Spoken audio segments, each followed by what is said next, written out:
Assalamualaikum warahmatullahi wabarakatuh.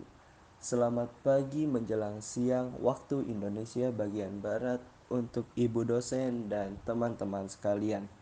Semoga kita selalu dalam lindungan Allah Subhanahu wa taala dan selalu diberikan kesehatan. Amin.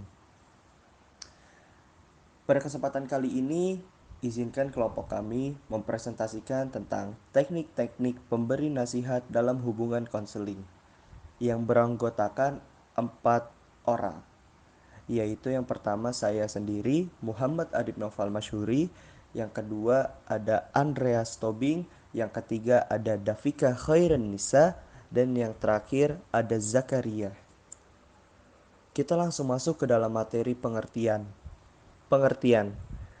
Teknik pemberian nasihat adalah usaha anjuran konselor kepada klien agar klien mampu menentukan pilihannya dalam mengambil tindakan tertentu. Ahmad Suwandi dan kawan-kawan 2014. Tujuan pemberian nasihat adalah untuk membantu klien dalam mengambil keputusan, terutama jika klien sudah melakukan diskusi yang panjang dengan konselor namun masih belum dapat mengambil keputusan tentang masalah yang sedang dihadapi. Ahmad Suwandi dan kawan-kawan 2014. Dalam bertingkah laku atau mengambil suatu keputusan, barangkali dalam diri klien terdapat kebingungan atau keraguan.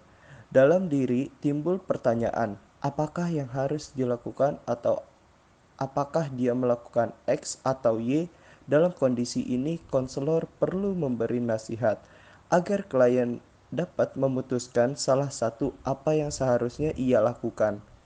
Nasihat hanya diberikan bila diminta dan bila melalui usaha mendengarkan yang baik sehingga konselor benar-benar telah memahami keadaan klien. Untuk penjelasan berikutnya akan dibacakan atau akan dijelaskan oleh Davika Khairanisa. Selanjutnya di slide keempat itu ada kriteria pemberian nasihat. Yang pertama itu tepat sasaran, di mana nasihat tertuju kepada klien yang akan melaksanakannya. Yang kedua, tepat isi dan waktu. Maksudnya itu isi nasihat sesuai dengan masalah dan upaya pemecahannya dalam waktu pemberian nasihatnya.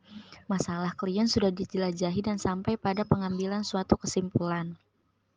Di kriteria yang terakhir itu tepat aplikasi, yaitu nasihat yang diberikan itu secara komitmen akan diterapkan oleh klien apabila nasihat diberikan. Konselor hendaknya menyatakan semua alasan mengapa dia merasa sesuatu pilihan tertentu adalah lebih baik bagi klien daripada pilihan-pilihan yang lainnya. Berikut merupakan contoh respon konselor terhadap klien. Klien, walaupun semuanya sudah kita bicarakan, saya tidak dapat memutuskan mana yang akan saya ambil, biologi atau kesenian.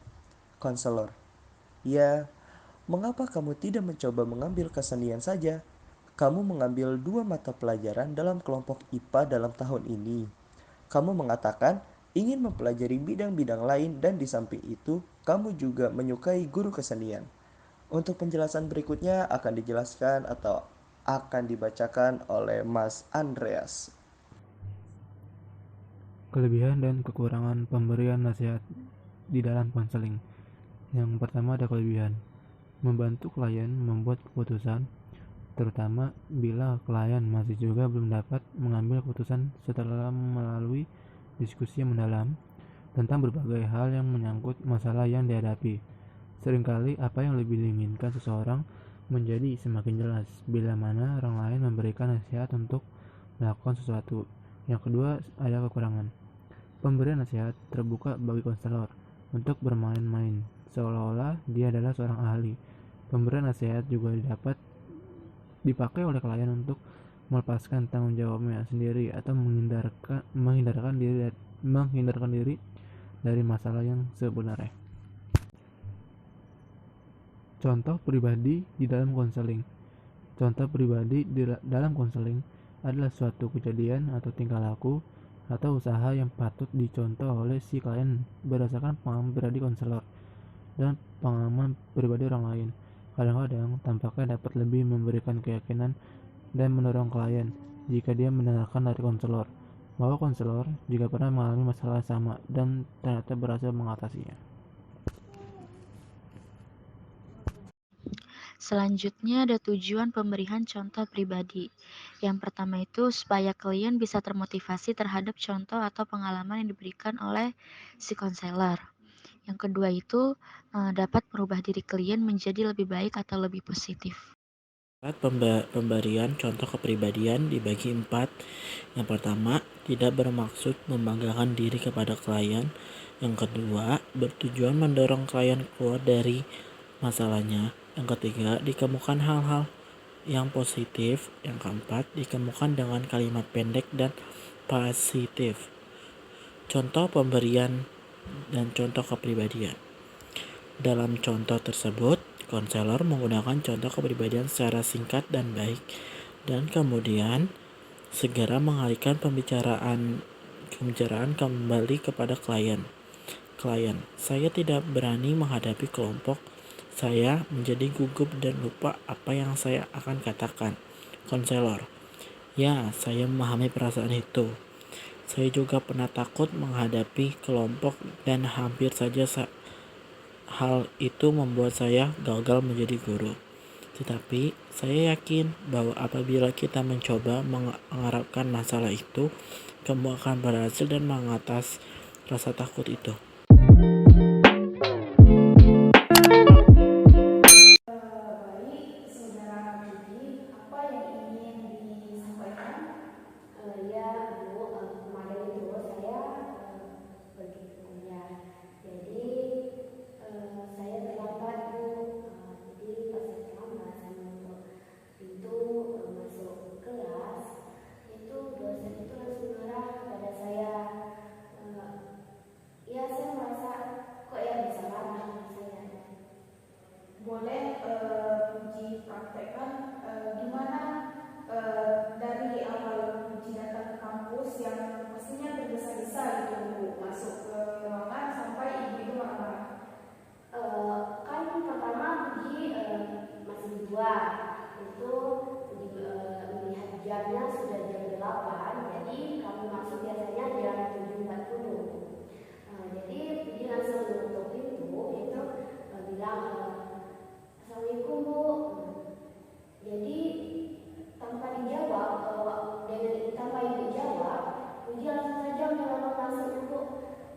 Lalu ibu itu marah pada Puji.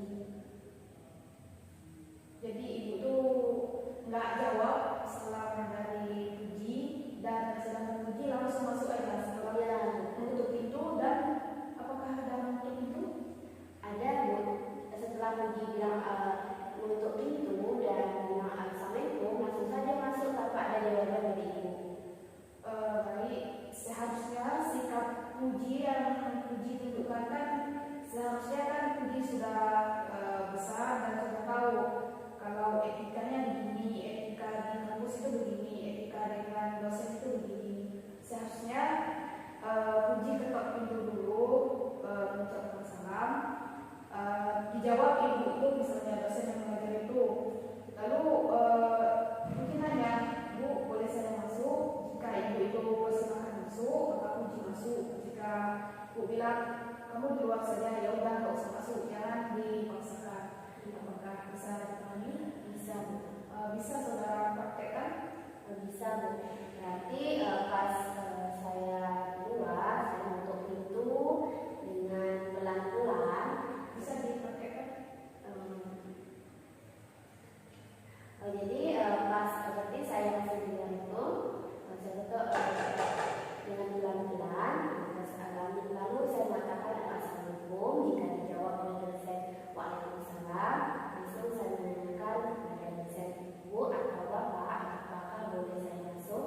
Jika diizinkan masuk, maka saya akan masukkan. Jika tidak, ya saya tidak masuk.